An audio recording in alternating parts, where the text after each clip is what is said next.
Thank you very much, Professor On, Professor Chang, ladies and gentlemen. It is my great pleasure to participate in this prestigious session as a speaker. This is my disclosure information. Let me start with the history of papillary muscle ventricular arrhythmia.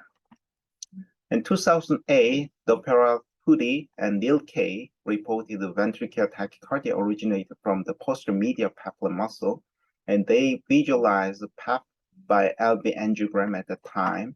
In 2014, Keating and Jiangman reported the papillary muscle VT from anterolateral papillary muscle. Look at the ABF positive QRS waves. In 2010, Crawford, Moradi, and Vaughan first reported right ventricular papillary muscle origin VT, and in this paper they localized the PAP ventricular RB papillary muscle utilizing the intracardiac echo. In 2015, Santoro and Natali reported 8 cases of RB septal papillary muscle origin VT. Then, what are the ECG characteristics in this group of the patients? We know there are 2 major papillary muscles in LV. Posterior medial papillary muscle is more apically displaced than anterolateral papillary muscle. However, most of papillary muscle has a huge variation or multiple heads. So QRS morphology of LV posterior medial ventricular arrhythmia is like this. Firstly, the V1 shows the RBBB morphology. Because the posterior medial papillary muscle is more apically displaced, V345 shows negative QRS wave. However, anterolateral papillary muscle shows positive QRS in V345. Also, the posterior medial papillary muscle shows the northeast axis, so ABF negative, lead to positive. In contrast, anterolateral papillary muscle ventricular arrhythmia shows the ABF positive, lead to negative, so southwest axis.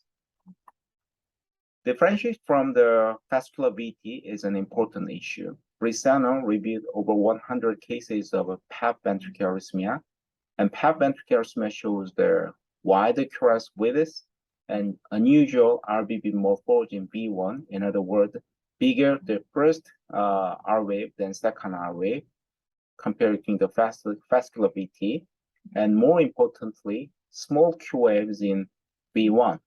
Personally, I look for these small Q wave in V1 and the absence of Q wave in ABL. Those favors a PAP ventricular arrhythmia. What about the ECG morphology of RB papillary muscle ventricular arrhythmia? There are 3 papillary muscles in RB: septal, anterior, and posterior papillary muscles, and the moderate band easily connects anterior papillary muscle. In RB origin ventricular arrhythmia, precordial transition changes to later, and QRS becomes wider as ventricular arrhythmia focus locates apical free-wall side. Therefore, from septal to anterior papillary muscle and posterior papillary muscle, precordial transition appears to be later comparing to septal to posterior papillary muscle. Look at the precordial, and QRS becomes wider.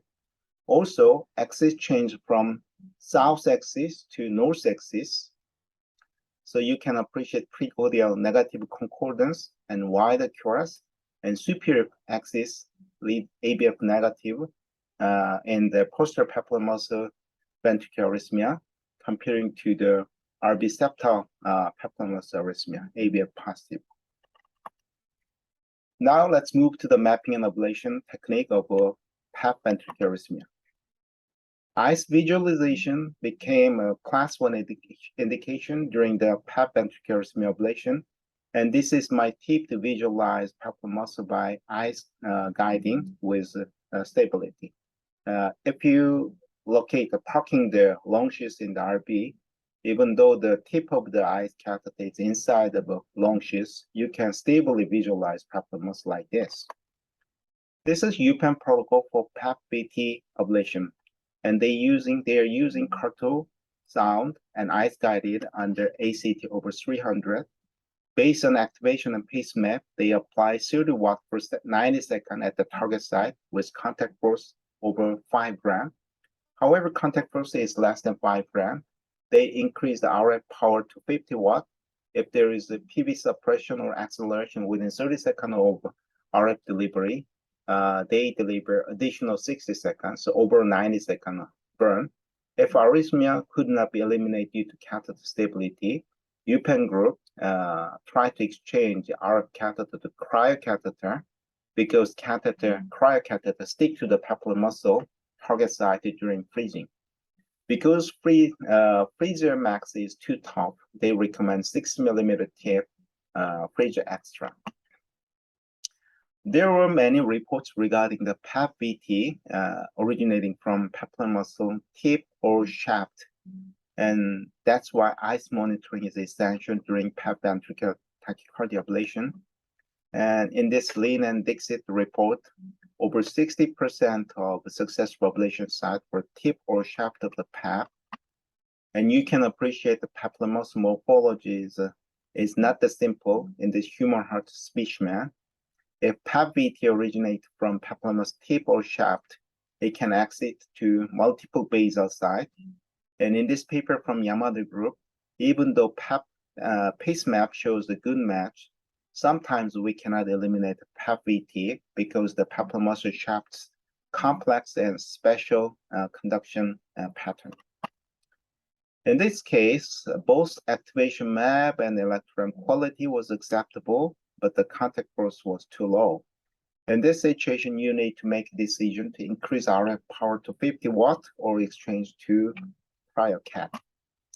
Rivera initially reported the papillary muscle tachycardia ablation during cryocatheter.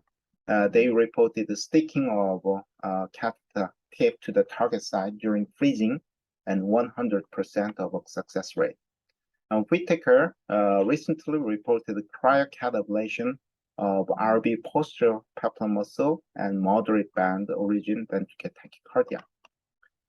Sometimes QRS morphology changed from posterior papillary muscle to anterolateral papillary muscle. Look at the lead ABF.